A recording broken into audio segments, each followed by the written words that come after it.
안녕하세요. 인문학 콘서트에 오신 여러분 환영합니다. 저는 진행을 맡은 아나운서 강미정입니다. 이번 인문학 콘서트는 오늘 김소라 작가님을 시작으로 김승일 시인님과 박경화 작가님까지 총 3분의 연사 강연으로 진행됩니다. 각 분야에서 활발하게 활동하고 계신 연사들의 강연, 아쉽게도 이번에는 코로나로 인해서 비대면으로 진행하게 됐습니다. 연사분들을 직접 만나 뵙고 소통하지 못한다는 점은 정말 아쉽지만 그래도 열심히 준비한 강의를 집에서 편안하게 들을 수 있다는 건 또 비대면 강연의 장점이 될 것 같기도 합니다. 자, 이번 강연을 통해서 힘들었던 2020년을 한번 돌아보고 2021년을 새롭게 계획할 수 있는 그런 시간이 됐으면 좋겠습니다. 또 마지막에는 멋진 공연까지 준비되어 있으니까요. 끝까지 시청해 주시기를 부탁드립니다.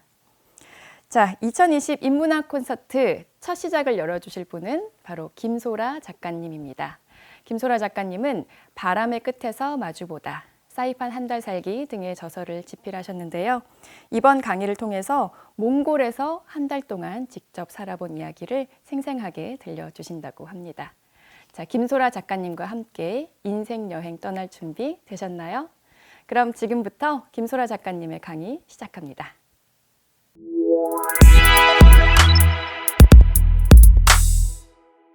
네, 안녕하세요.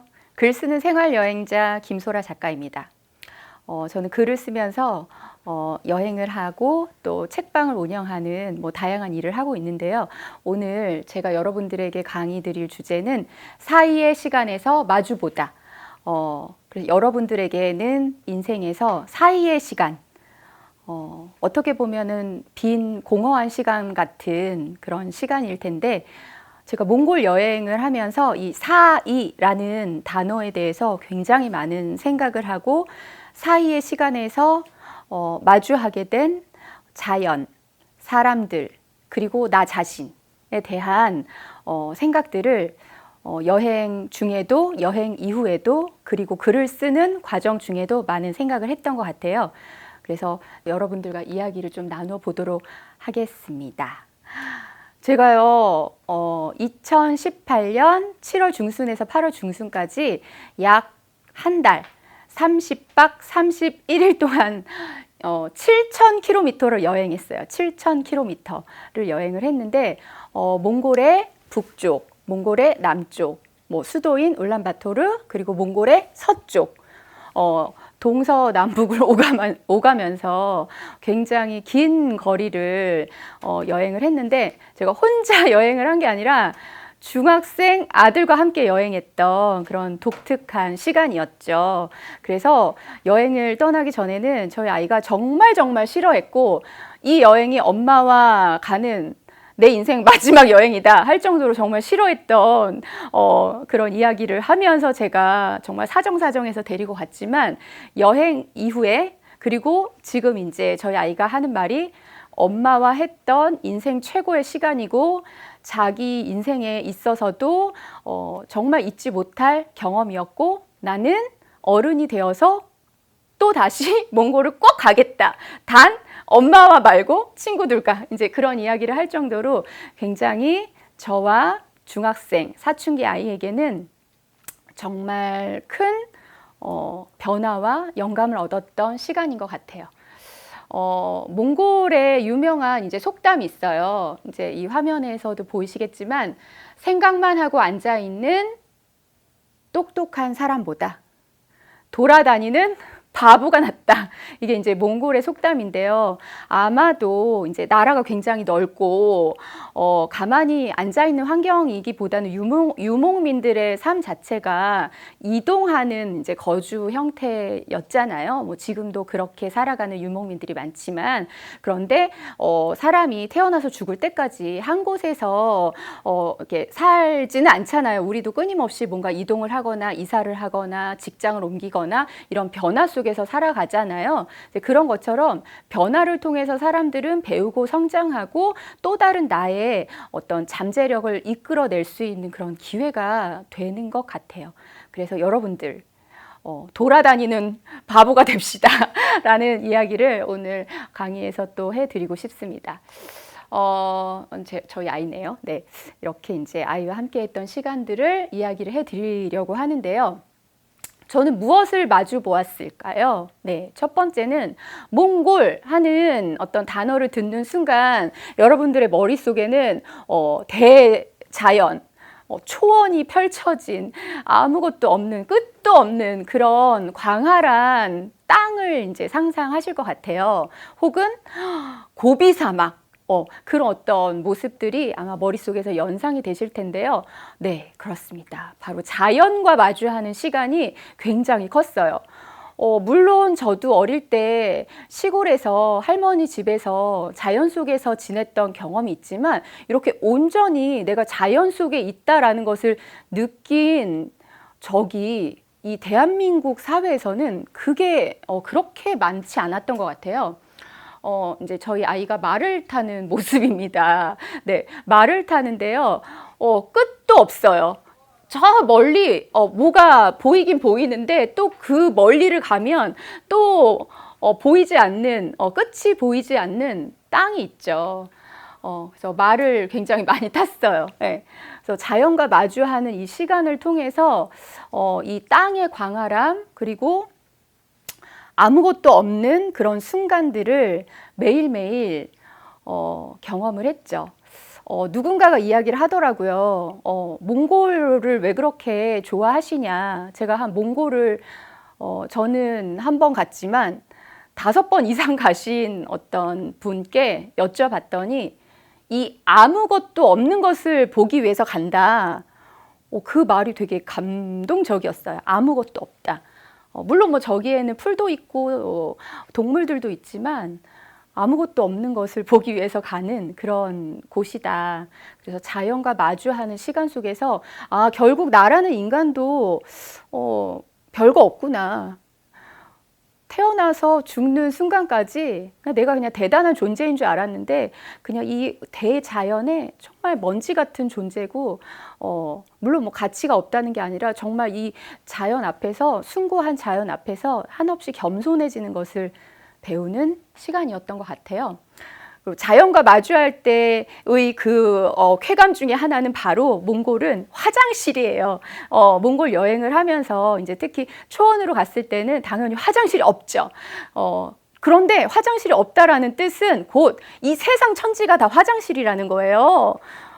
처음에는 이 어처구니 없는 이 상황 속에서 정말 괴로운 시간들을 보내면서 화장실을 가고 싶을 때마다 정말 괴로웠던 순간들이 있지만 나중에는 이런 모든 것들이 에피소드가 되고 재미있는 경험이 되고 오히려 해방감, 시원함, 배설의 즐거움을 느낀 그런 일들도 굉장히 좋았던 것 같아요. 그래서 대초원의 자연 화장실. 그래서 여성들은 우산이나 뭐 부채나 이렇게 가릴 것을 가지고 저기 멀리 떨어져서 이제 볼일을 보곤 했습니다. 자연과 마주하는 시간 중에서 또 인상적이었던 장면은 쏟아질 것 같은 하늘의 별이었어요. 별을 볼 수 있는 여행지가 요즘에 또 뜨고 있죠. 별 보러 뭐 여행을 떠나기도 하는데 천문대도 가고 우리나라 같은 경우는 강원도 뭐 정선이나 영월의 별이 되게 잘 보인다고 해요. 그런데 이제 제가 별을 보러 이 몽골에서 초원에 있는 곳에서 이렇게 별을 보았을 때 한 3초에서 5초마다 별똥별이 계속 떨어지는 거예요. 근데 그 장면이 너무 뭐라고 형언할 수 없을 정도의 감동과 이곳을 이걸 내가 진짜 내 눈으로 보고 있는 거 맞아? 라고 드는 그런 생각들, 그 엄숙함, 내가 이것을 진짜 내 눈으로 보고 있다니 그런 이제 감동들이 밀려오면서 알 수 없는 눈물이 흐르더라고요. 그 별똥별이 떨어지는 그 장면을 보고. 그래서 저희 아이와 이날 밤에 굉장히 많이 이렇게 사진도 찍고 영상도 찍고 했는데 새벽 3시, 4시까지 별을 봤어요. 그러니까 잠이 오지 않을 정도로 이날은 또 유난히 별이 밝았던 날이기도 한데 그 은하수가 막 내 눈앞에 펼쳐져 있고 별이 이렇게 떨어지는 모습들을 3초마다 10초마다 보면서 정말 내가 진짜 이곳에 있다라는 게 꿈만 같다. 별 보러 여행 간다라는 게 이런 말이었구나. 그래서 직접 마주 보면서 너무너무 감사하다 이런 생각도 들고, 물론 우리가 육안으로 보는 별은 아주 뭐 작고 작은 그런 모양으로 보이지만 사실은 뭐 지구보다 큰 별들도 있잖아요. 그래서 나도 죽으면 저런 별이 되는구나 뭐 이런 이제 재미있는 상상도 하고, 별 속에서 아이와 나누었던 그런 대화들이 잊혀지지 않는 그런 순간들이 되었던 것 같아요. 이런 게 저에게는 사이의 시간이었던 것 같아요.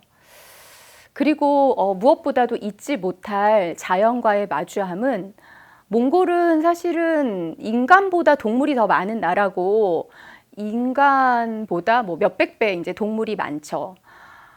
양, 말, 소, 염소 이런 이제 가축들을 주로 키우는 일을 유목민들이 하고 있는데, 저는 이제 양을 잡는 장면을 직접 보았어요. 네. 저 양 한 마리가 가격이 한 65,000원 한국 돈으로. 그런데 저 양 한 마리를 잡으면 20명 정도가 배불리 먹을 수 있는 고기가 나오는데, 직접 양을 잡아서 해체를 하고 요리가 되어가는 그 과정이 약 1시간이 걸렸어요.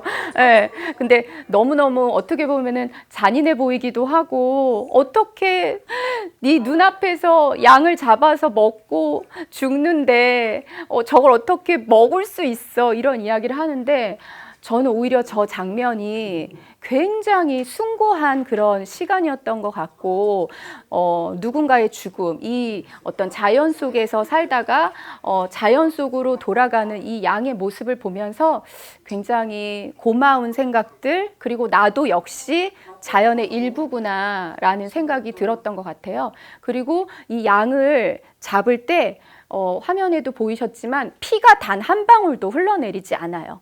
그리고 저 피는 나중에 순대를 할 때 내장에다가 피를 넣어서 순대를 만들어서 요리를 하는데 모두 다 사용해서 양의 이 겉에 가죽이라든지 양의 뭐 고기, 뼈, 그 내장 모든 것들을 버리지 않는 그런 부분들. 그래서 굉장히 유목민들이 살아가는 절약 혹은 굉장히 미니멀한 어떤 삶의 미학들을 이곳에서도 또 볼 수 있었는데요. 이렇게 해서 먹게 된 요리가 허르헉이라는 요리였고요. 못 먹을 줄 알았는데 정말 맛있게 먹고 감사히 먹었어요. 그리고 저 몽골 요리 허르헉은 한국에서도 먹을 수 있습니다. 어디를 가면 이제 몽골 식당을 가면 먹을 수 있는 요리인데, 동대문 운동장 뒤편에 몽골 식당이 있어요. 제가 저 요리 맛을 잊지 못해서 또 동대문 시장에 있는 몽골 레스토랑에 가서 허르헉을 먹은 적이 있었거든요. 근데 저 초원에서 먹었던 맛이 안 나오는 것 같더라고요. 싱싱한 갓 잡은 양고기. 어떤 분들은 양 냄새 때문에 먹지 못하겠다고 하는데, 저 양고기 요리에 물 약간, 소금, 뜨거운 돌을 넣어서 약간 이렇게 찌는 정도의 요리거든요. 그런데 별다른 뭐 마늘, 뭐 파, 생강 이런 이제 향신료를 넣지 않아도 정말 향긋한 파 향이 나는 양고기였어요. 그래서 내가 아니 양고기에서 파 냄새가 난다, 파를 넣냐 하고 물어봤더니, 이제 통역을 해주시는 가이드가 파를 넣은 게 아니라 이 초원에 파가 자란대요. 그래서 파를 먹은 양이기 때문에 고기에서 파 냄새가 난다. 그래서 이게 자연적으로 향신료 처리가 되었구나. 그래서 맛있게 먹었던 생각이 들고요.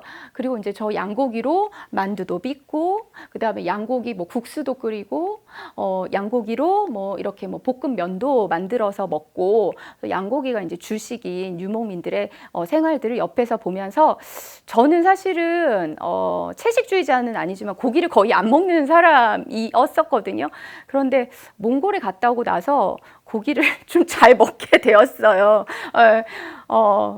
고마운 마음도 들고, 그리고 이렇게 잡아 먹고 먹히는 그런 관계들이 자연스러운 어떤 삶의 일부구나. 그리고 유목민들은 어쩔 수 없이 야채나 과일이나 신선한 그런 식물들을 먹을 수가 없잖아요. 그렇지만 이 양고기를 먹는 것만으로도 충분한 영양 섭취가 된다고 하더라고요. 큰 병이 없다라고 하는 걸 보니 비타민 C 부족으로 어떤 병이 걸릴 줄 알았는데 그렇지는 않았던 것 같아요. 그래서 제가 여기 이렇게 가지고 나온 뭐가 있는데요. 이것은 양뼈예요. 양뼈로 만든 양뼈로 만든 게 아니라 양뼈죠. 양을 저렇게 잡아 먹으면 양의 발 뒤꿈치, 그러니까 뒤꿈치가 두 개가 있겠죠. 양쪽에 그 뼈가 두 개가 나오는데 그 뼈를 이렇게 놀잇감으로 만들어서 이걸 가지고 아이들이 놀기도 하고 게임도 하고 수학 공부도 하고 뭐 이렇게 스님들은 그러니까 사람들이 이걸 공기놀이 같은 거를 하더라고요.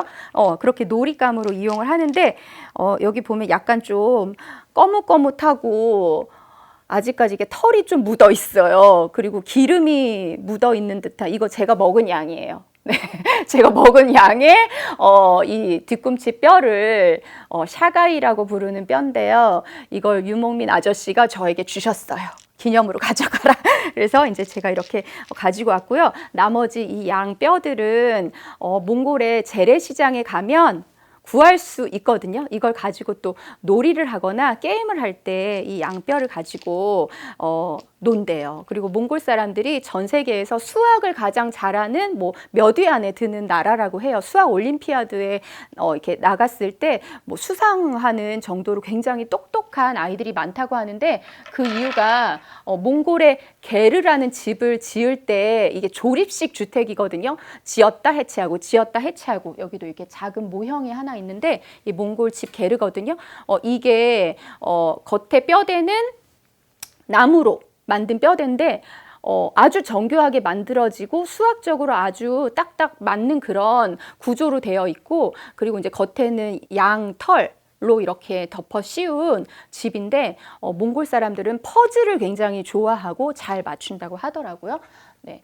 그래서 이 양을 잡는 모습을 보면서 진짜 자연 속에서 살아간다라는 것 그리고 자연과 마주하는 시간들이 무엇인지를 온몸으로 느끼게 된 그런 시간들이 어떤 것 같아요. 그리고 우리가 이제 한국 사회도 샤머니즘 어떻게 보면은 뭐 미신 같은 거 있잖아요. 자연물을 숭배하는. 지금도 뭐 시골에 가면 선앙당 있고 큰 나무한테 이렇게 뭐 절을 하고 이게 자연물을 숭배하는 그런 사상들 있잖아요.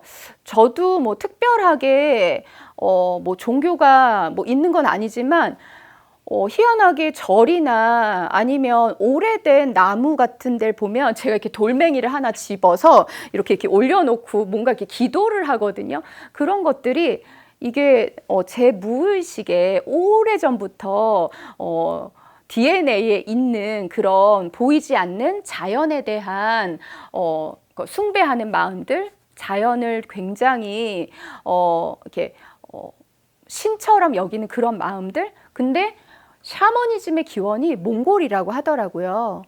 하늘, 바람, 나무, 땅 이런 것들을 아주 신령한 무언가로 여기고 그 자연의 흐름을 느끼면서 살아가는 사람들의 모습들. 그래서 모든 것에 신이 깃들여 있다. 이런 마음들을 제가 몽골에서 배웠던 것 같아요. 우리가 인간도 사실은 자연의 일부고 동물이잖아요. 내가 아무리 뭐 똑똑한 척해도 우리는 컴퓨터가 아니고 살아있는 생명체이고 인간이고 동물이란 말이에요. 근데 저는 우리가 사회화된 도시화된 환경에서 자라면서 굉장히 야성 혹은 육감, 직감 이런 것들을 너무 잃어버리고 살아온 것 같아요.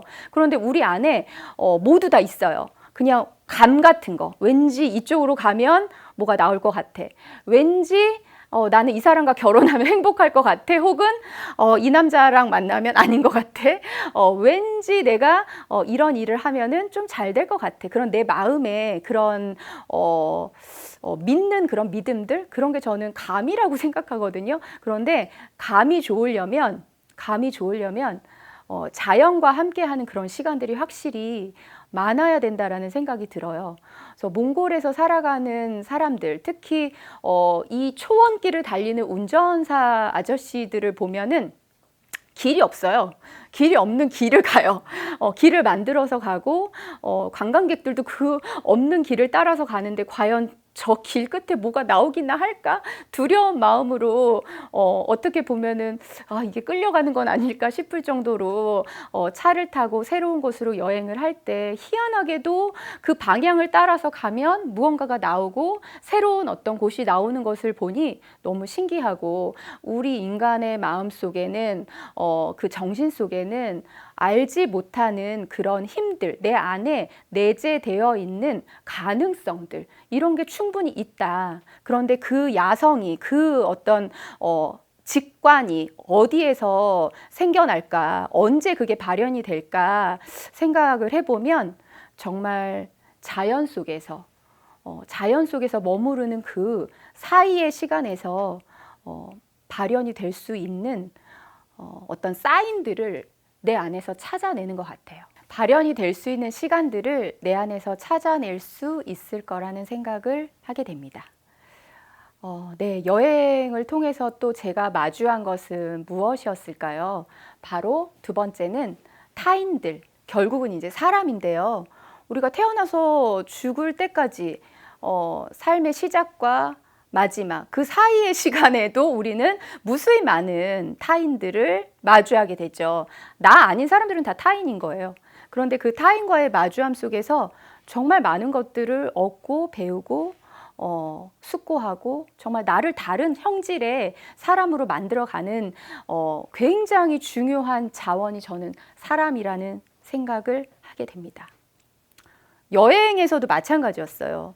몽골 여행이 저는 뭐 계획된 여행이 아니었거든요. 그리고 한 달의 시간을 보내면서 누가 짜준 여행지가 아니었어요.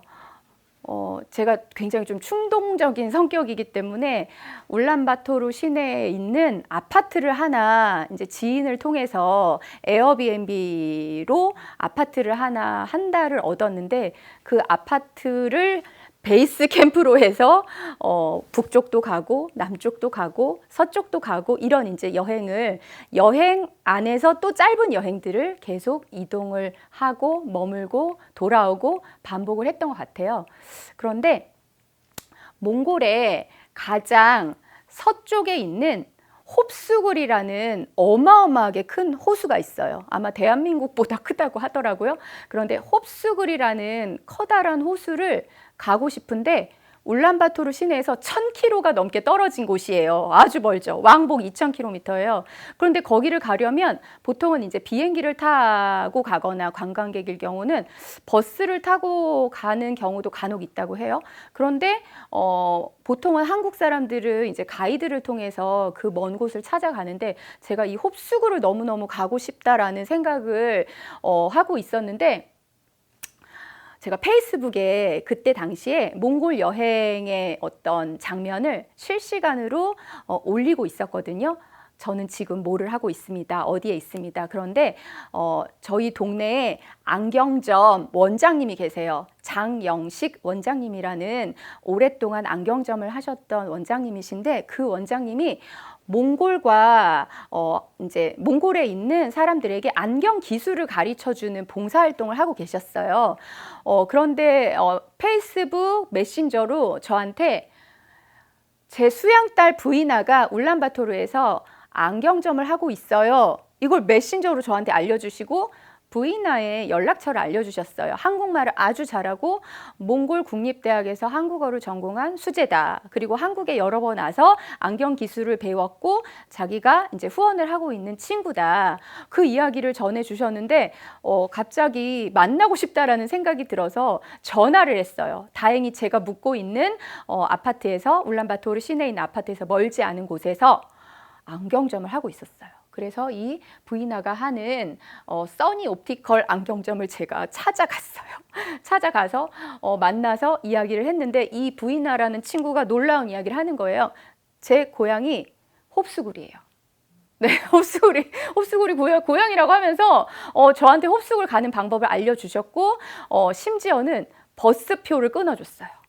그리고 심지어는 자기 부모님이 은퇴를 하셔서 집에서 놀고 계시다.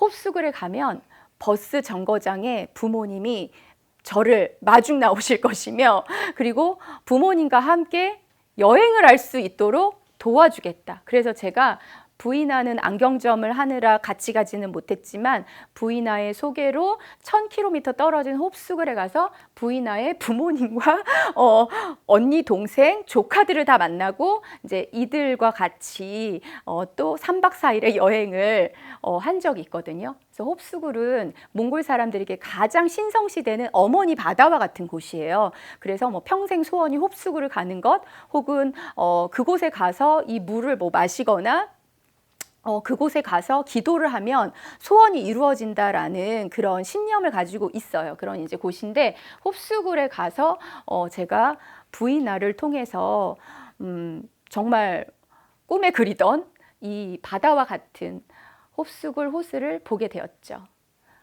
사람을 통해서 모든 일들이 저는 이루어진다라고 믿거든요.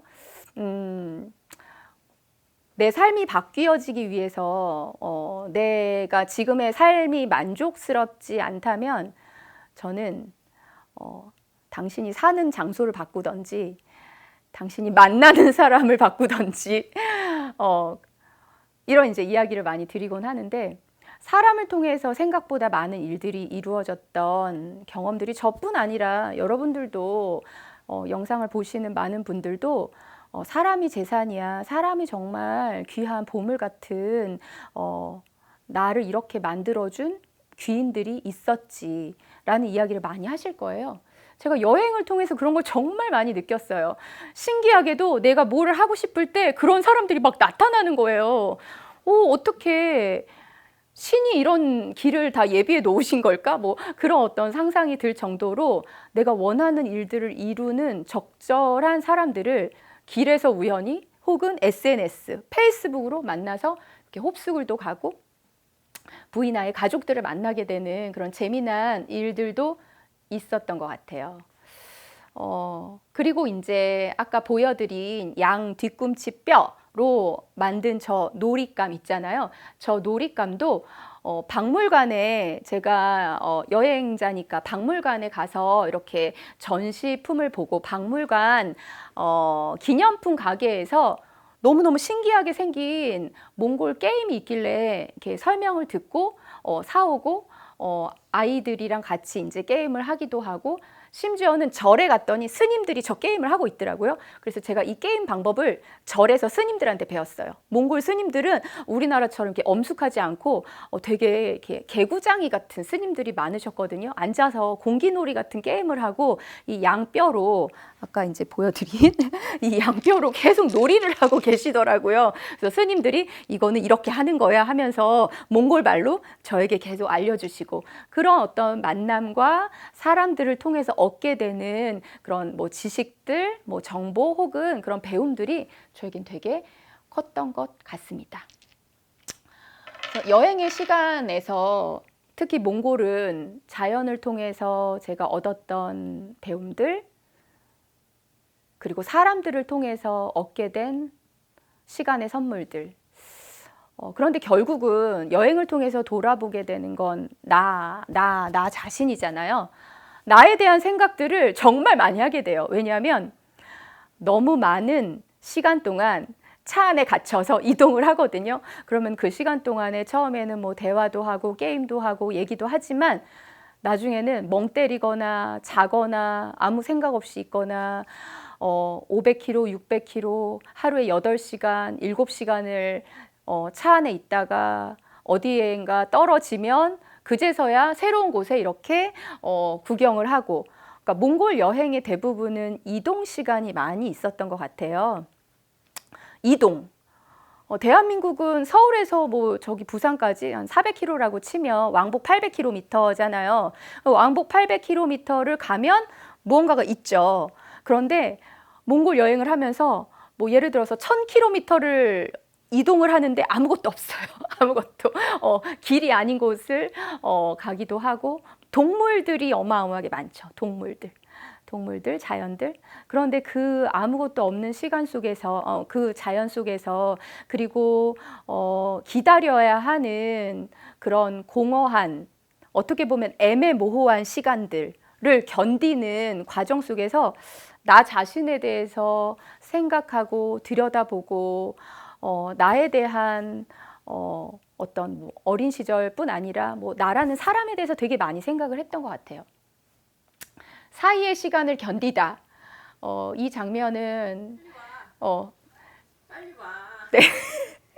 저희 아이와 머물렀던 아파트에 물 받아요.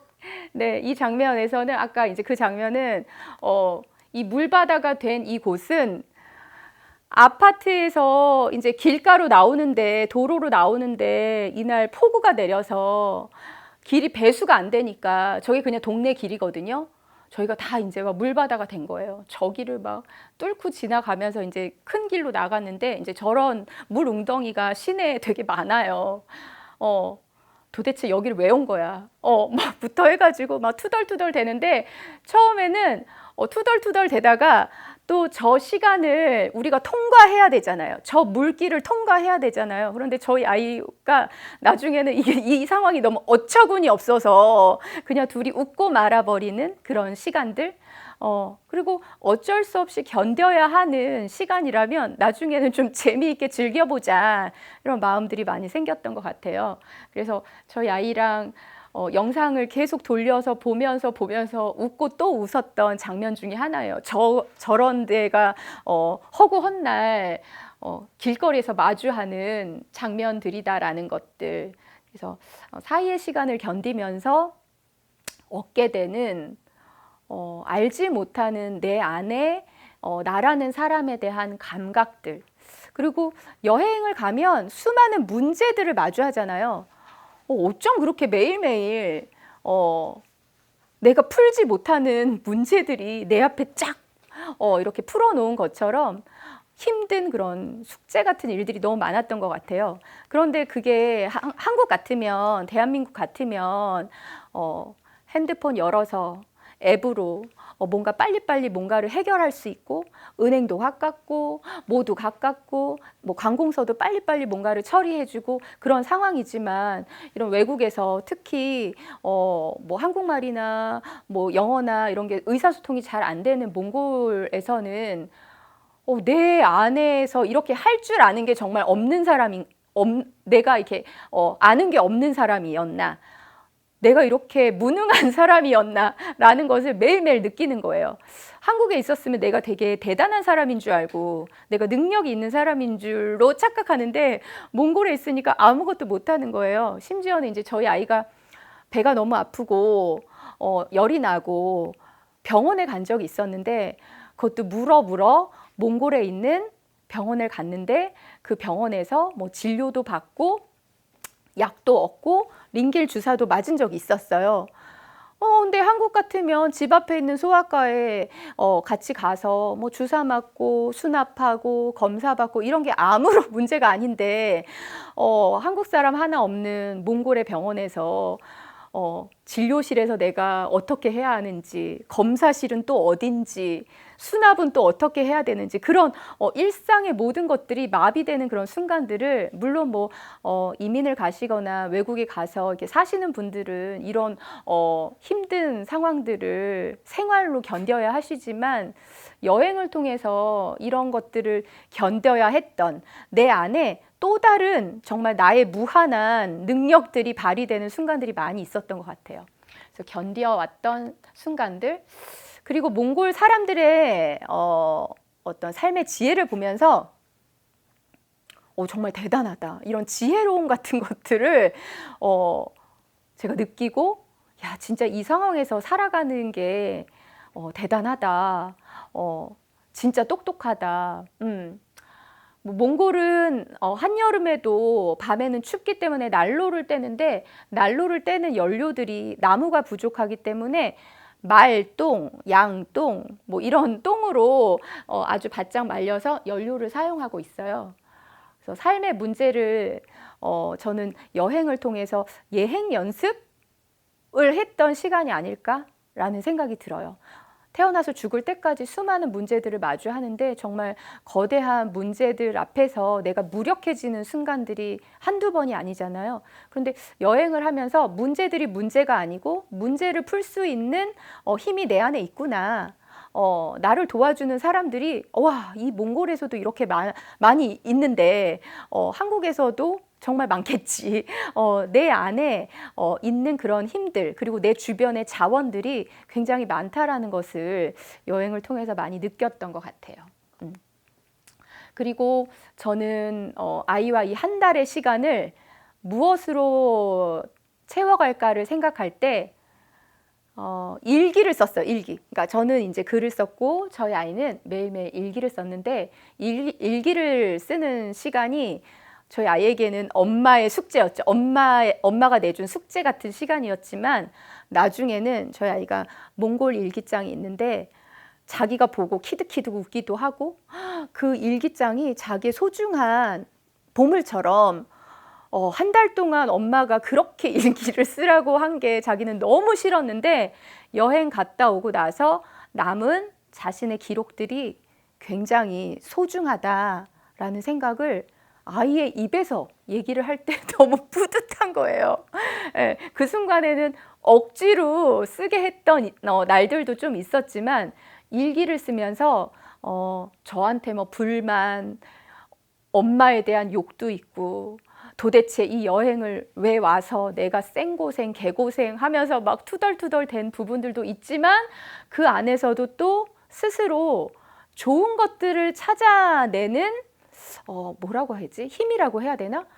이 15살밖에 안 되는 아이가 그 힘든 시간 속에서도 좋은 것들을 찾아내려고 애쓰는 모습이 되게 기특해 보일 때도 있었어요. 그래서 일기를 쓰면서 나와 마주한 그 사이의 시간들이 소중한 기억으로 남게 되었죠.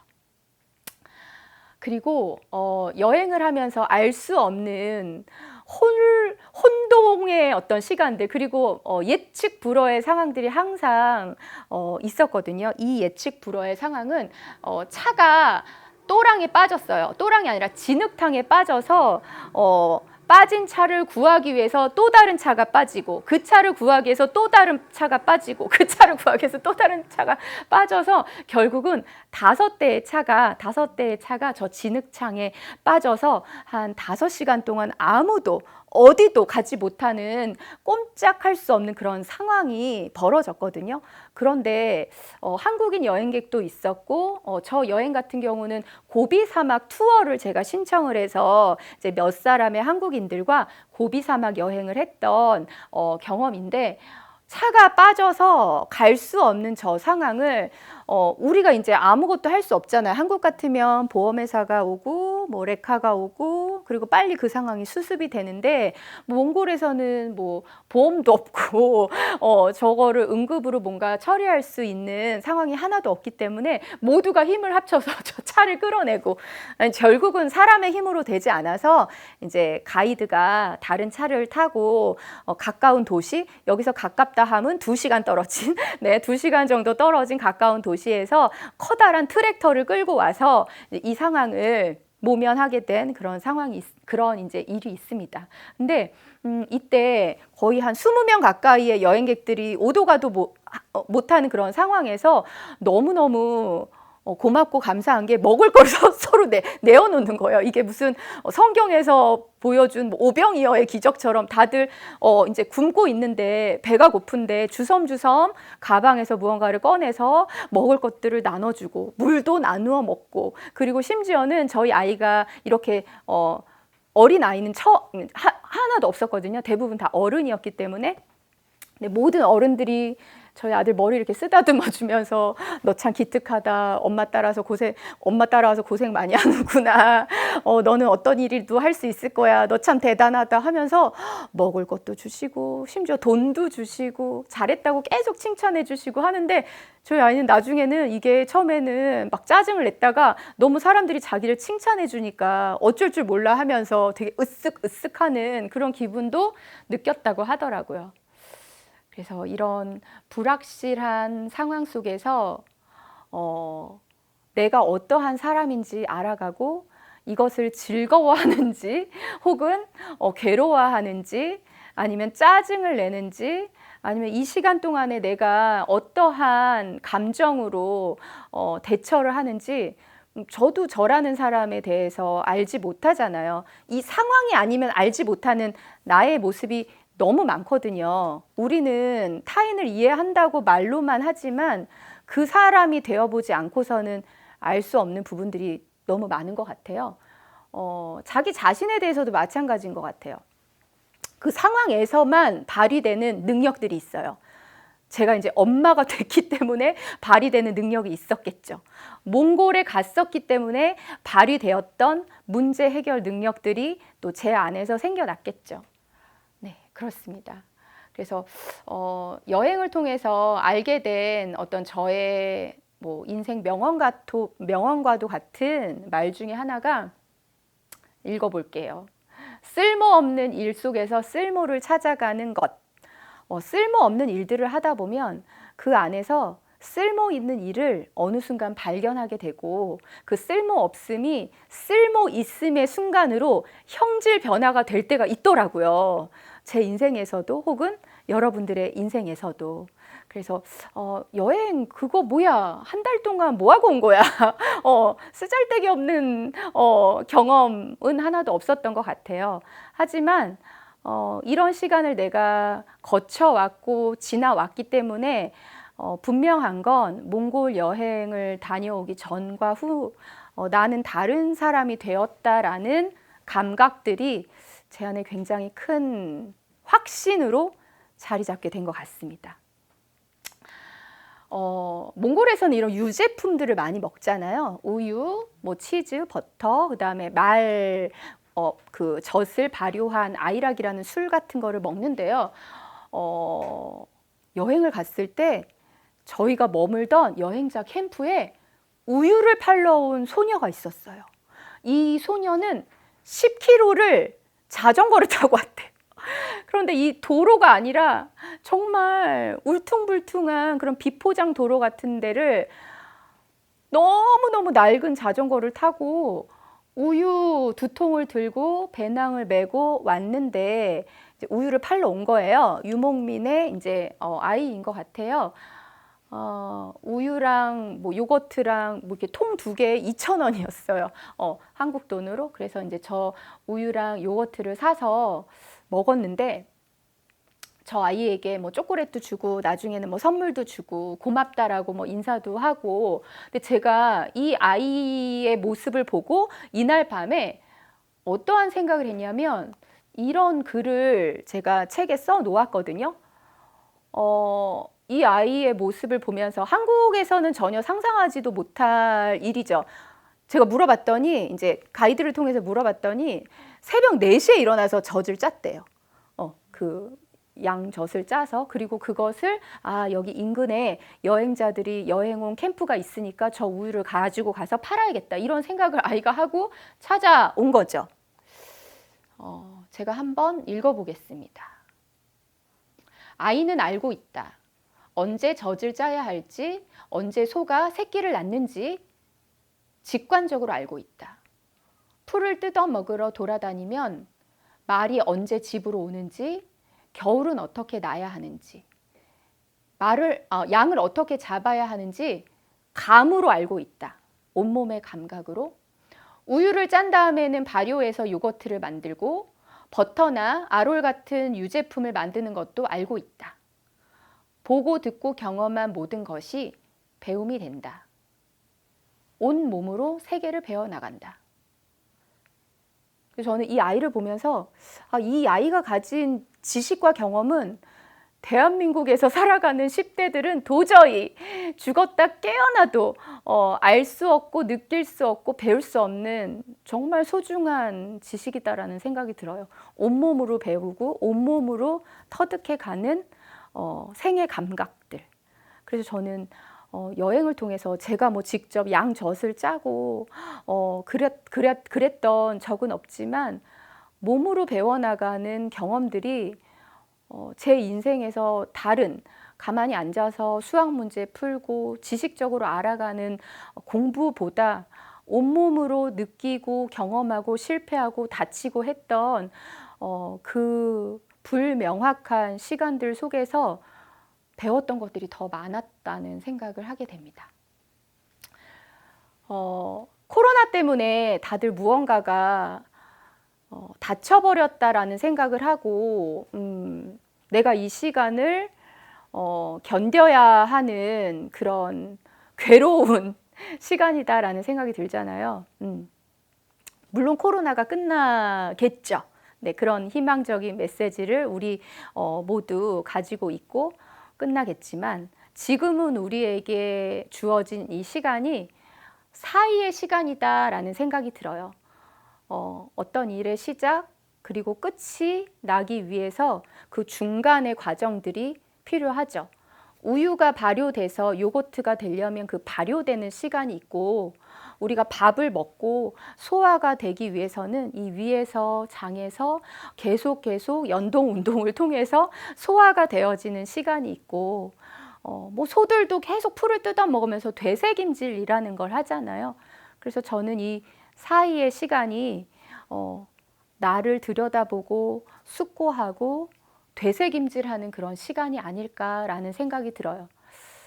제가 오늘 말씀드린 자연과 마주하는 사이의 시간, 타인과 마주하는 사이의 시간, 그래서 결국 나와 마주하는 그 사이의 시간, 그 사이라는 시간이 어떻게 보면 어떤 사람들이 생각하기에는 쓸모없어 보이는 과정일 수도 있지만 그것이 오히려 진짜 나다움을 발견하고 찾게 되는 시간이 아닐까라는 생각이 듭니다.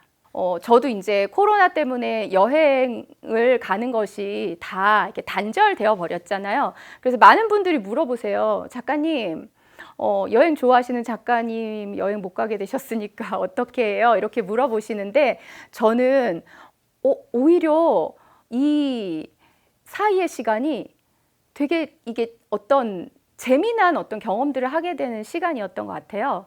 그래서 이 사이의 시간 동안 제가 했던 일들을 다 말씀드리면 다들 깜짝 놀라 하실 수도 있을 텐데 제가 찾아낸 여행 중에 하나는 바로 짬내 투어예요. 짬내 투어. 혹은 틈새 투어라고 제가 이름을 붙였는데요. 짬을 내서 무언가 여행을 하듯이 즐기는 일, 그리고 틈새, 어떠한 일을 하는 그 사이의 공간들, 시간들에서 틈새를 활용한 여행들. 제가 이 코로나 때문에 멀리 가지 못하는 이 시간 동안 틈새 여행과 짬내 투어를 굉장히 많이 했어요. 동네마다 혹은 제가 살고 있는 반경 혹은 제가 일을 하면서 남는 그 시간 동안 짬내 투어와 틈새 여행을 계속 기획하고 있습니다. 시간을 어떻게 보내고 활용하고 그 시간에 내가 무언가를 할지 결정하는 것은 나의 몫인 것 같아요. 그래서 여러분들에게 저는 이 사이의 시간, 아직 무언가가 되지 않아서 애매모호한 이 시간이 오히려 무언가를 기다리는 기다림의 시간이 될 수도 있고 그것 자체가 의미 있는 순간이 될 수 있을 거다라는 생각이 듭니다.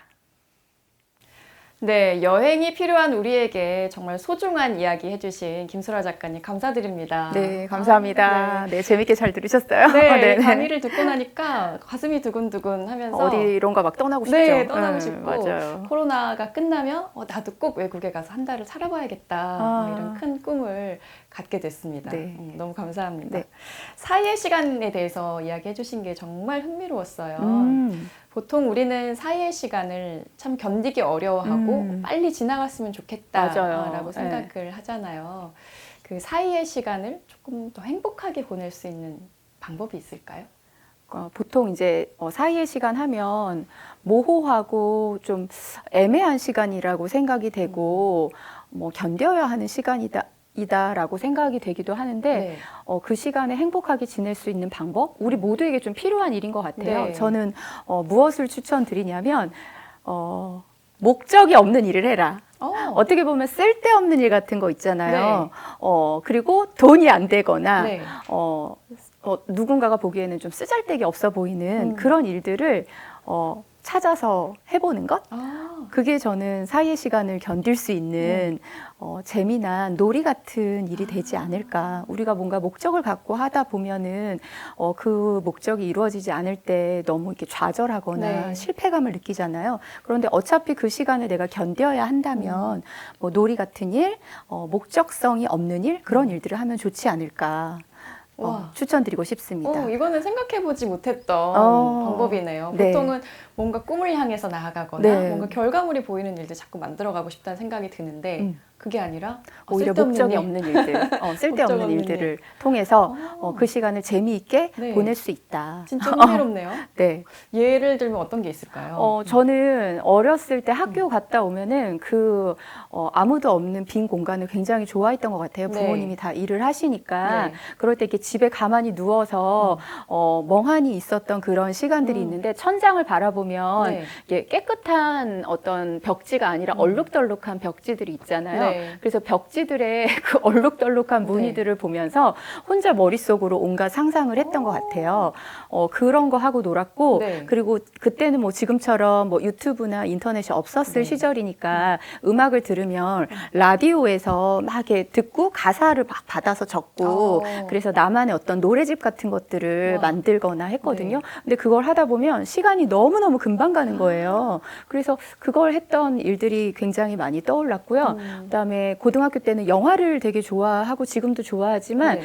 영화 자막도 제가 맨날 받아 적고 영어로도 막 받아 적으면서 절로 영어 공부가 되었던 것이 잠깐 생각이 나는데 이런 것처럼 내가 그 시간에 꼭 뭔가 이루지 않아도 되는 일들 남들이 보기에 좀 헛짓거리 같은 일들 그런 일들을 여러분들이 생각을 해보시면 어렸을 때 좋아했던 것 혹은 내가 시간이 남으면 해보고 싶었던 뭐 그런 일들을 하다 보면 그것이 또 다른 어떤 의미 있는 가치 있는 일들로 전환이 되는 시점이 저는 있을 거다라고 막연하게 믿고 있습니다.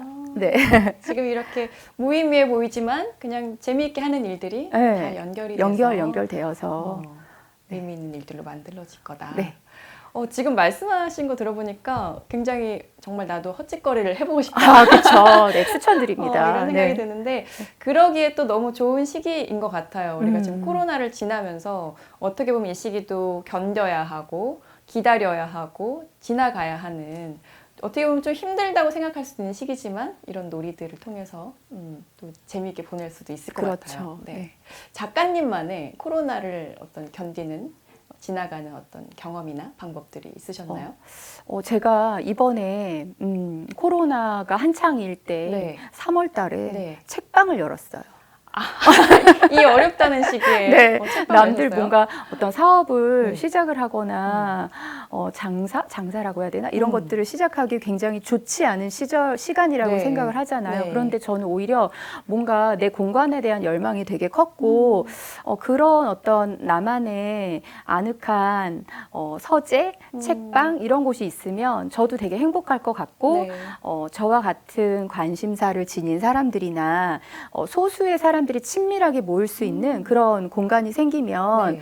사람들이 와서 함께 즐기고 코로나 때문에 어디를 가지 못하잖아요. 네. 그러니까 오히려 책방이라는 공간이 필요하지 않을까라는 생각을 해서 책방을 차렸는데 네. 정말 믿기지 않으시겠지만 지금까지 수십 건의 북토크와 수십 건의 독서 모임을 와. 제가 이 코로나 시절 동안 6개월 이상 운영을 잘 하고 있습니다. 네. 정말 역발상이네요. 이 시기에 네. 책방을 열어서 네. 사람을 모은다. 네. 그런데 또 하고 싶었던 북토크도 네. 하시고 네. 독서 모임도 하시고 사람들의 반응 어땠나요? 코로나 때문에 갈 데가 없고 음. 도서관이 닫혀 있어서 네. 책을 볼 곳도 없고 그리고 이런 강연들을 오프라인에서 좀 이렇게 듣고 싶은데 책방이라는 공간이 뭐 6명에서 10명 정도밖에 모일 수 없는 그런 작은 공간이기 때문에 네.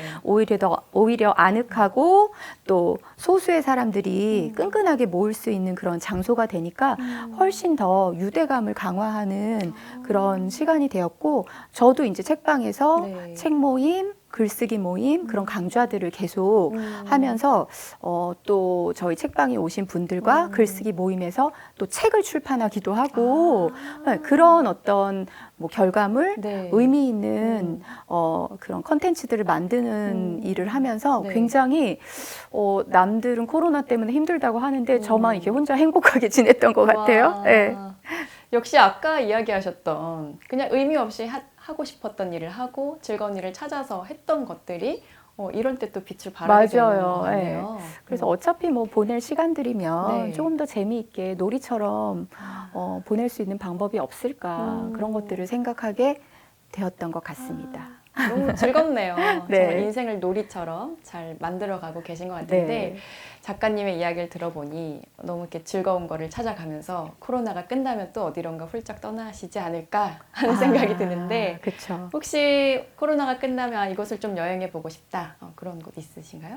저는 이렇게 좀 낯선 것에 대한 끌림이 굉장히 강해요. 네. 그리고 익숙한 어떤 환경이나 편안한 곳을 가려면 굳이 물론 여행을 그런데 안락하고 편안한 곳도 좋지만 좀 이색적인데 혹은 내가 해보지 못했던 그런 삶에 대한 네. 동경이 되게 큰 것 같아요.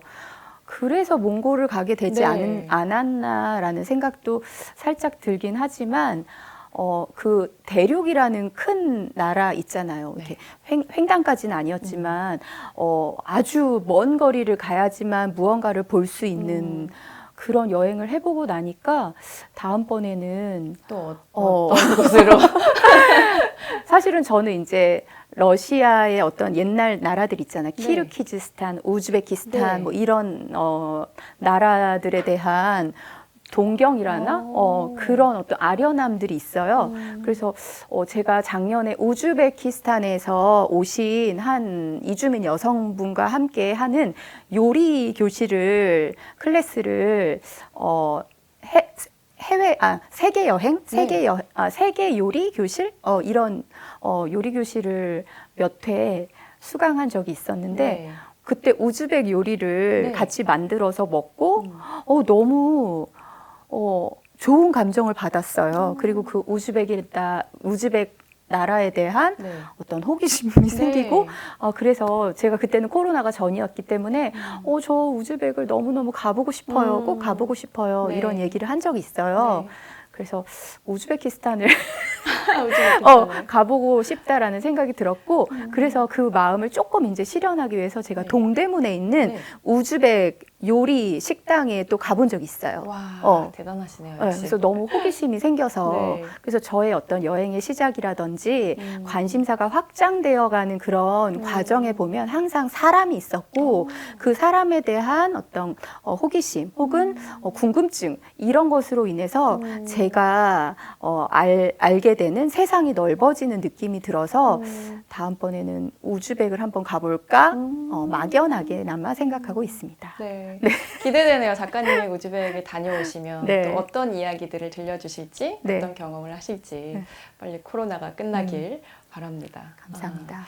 여행이란 나에게 무엇이다 라고 정의한다면 뭐라고 할 수 있을까요? 뭐 어떤 분들은 뭐 쉼이나 휴식이나 뭐 새로운 것을 뭐 발견하거나 뭐 등등 여러 말씀들을 하시겠지만 네. 저에게 여행은 미로를 헤매는 것이다. 미로를 헤매는 것이다. 네.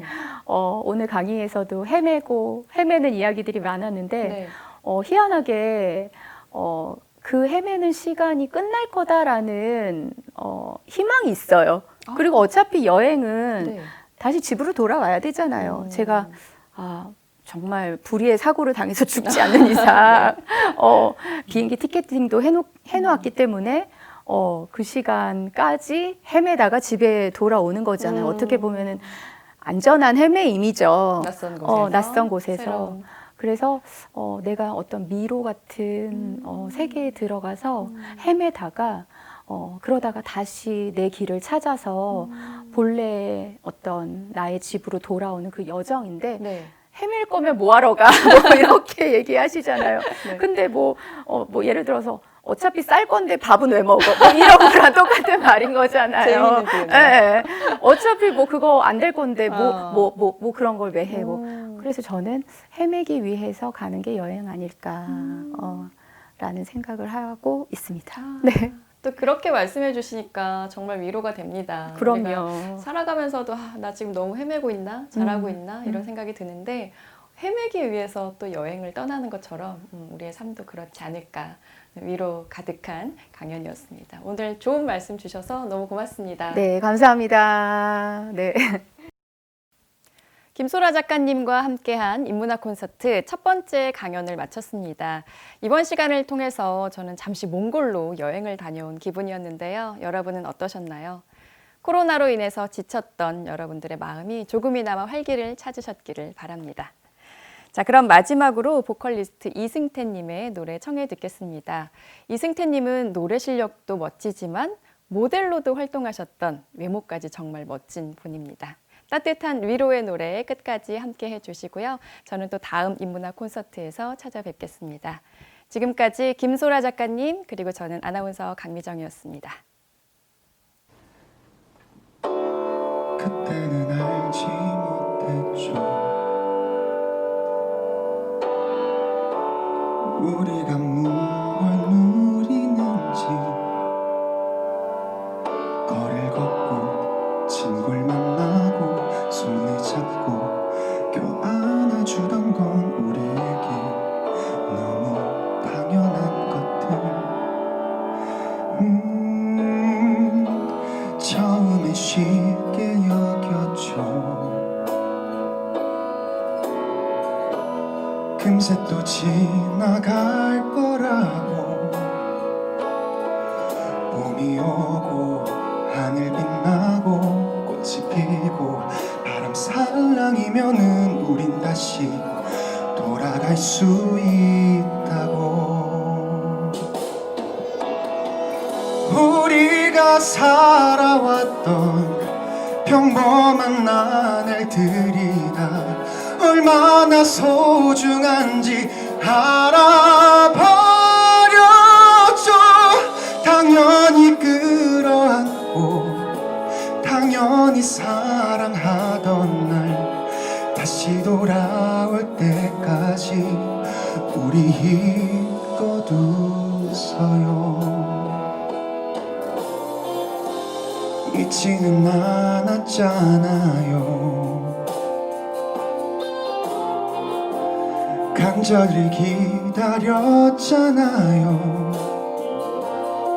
서로 믿고 함께 나누고 마주보며 같이 노래를 하던 우리에겐 너무 당연한 것들. 우리가 살아왔던 평범한 나날들이 다 얼마나 소중한지 알아버렸죠. 당연히 끌어안고 당연히 사랑하던 날 다시 돌아올 때까지 우리 힘껏 웃어요.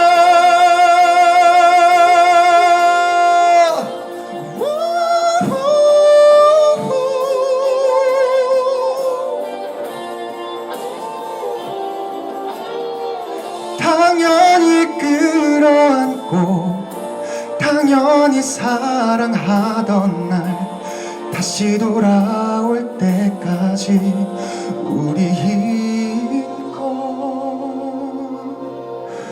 웃어요.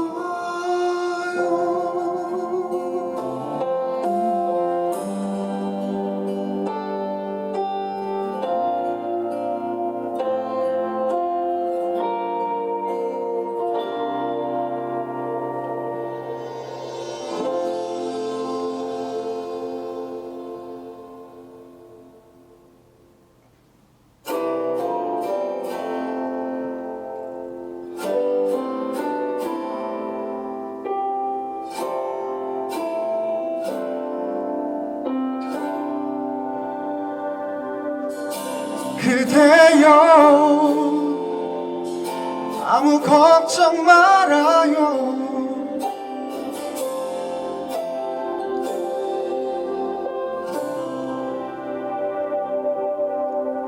그대여 아무 걱정하지 말아요. 우리 함께 노래합시다. 그대 아픈 기억들 모두 그대여 그대 가슴 깊이 묻어버리고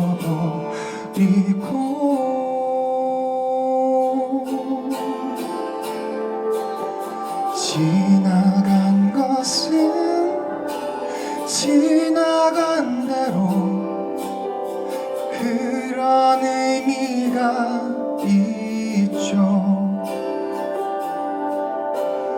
우리 다 함께 노래합시다. 후회 없이 사랑했노란 말이에요. 후회 없이 사랑했노라 말해요.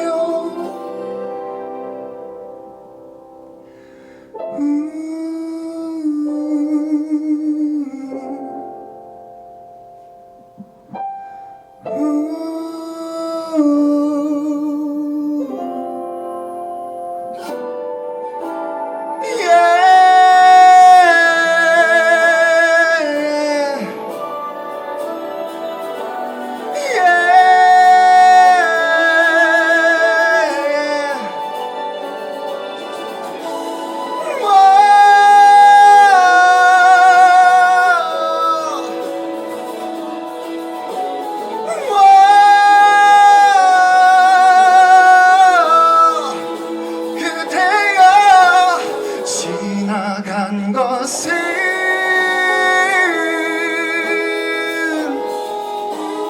그런 의미가 있죠.